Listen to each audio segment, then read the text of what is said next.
পারবে না। আমরা বলতে চাই আগামীর বাংলাদেশ দাড়ি টুপিওয়ালাদের বাংলাদেশ, আগামীর বাংলাদেশ বিশ্বের জন্মের বাংলাদেশ, আগামীর বাংলাদেশ ওলামায়ে কেরামের বাংলাদেশ। আমাদের জান মাল দিয়ে আমরা মাঠে ময়দানে থাকতে হবে। আজকের এই গণসমাবেশ বাস্তবায়ন করতে অনেক টাকার প্রয়োজন হয়েছে।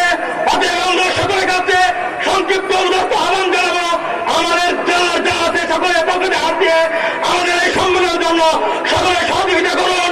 আল্লাহ তাআলা আমাদের সকলকে আল্লাহর জমিনে আল্লাহ দিন প্রতিষ্ঠা করার জন্য জান এবং মালের কুরবানি করার তৌফিক দান করুক। আমরা সকলেই সহযোগিতা করি। আপনারা জানেন স্বেচ্ছাসেবকরা দ্রুত ছড়িয়ে পড়ুন, স্বেচ্ছাসেবকরা দ্রুত ছড়িয়ে পড়ুন।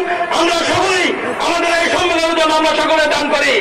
আমরা দেখতে পেয়েছি আজকের আমাদের এই গণসমাবেশের অন্যতম একটি ইস্যু হলো বলার ঘরে ঘরে গ্যাস নাই।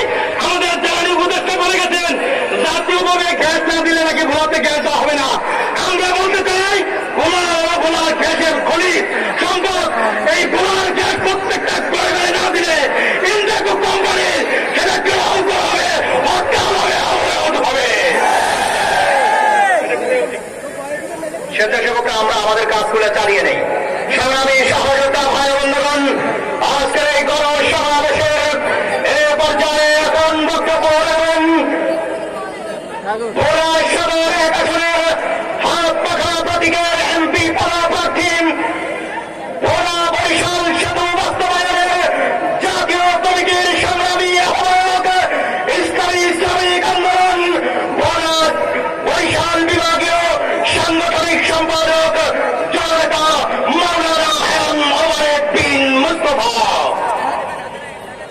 আসসালামু আলাইকুম ওয়া রাহমাতুল্লাহ। ইসলামী আন্দোলন বাংলাদেশ ভোলা জেলা কর্তৃক আয়োজিত আজকের গণসমাবেশে উপস্থিত আছেন জুলাই আগস্টের এই আন্দোলনের মহানায়ক, বাংলাদেশ ইসলামী আন্দোলনের সিনিয়র নায়েবে আমির মুফতি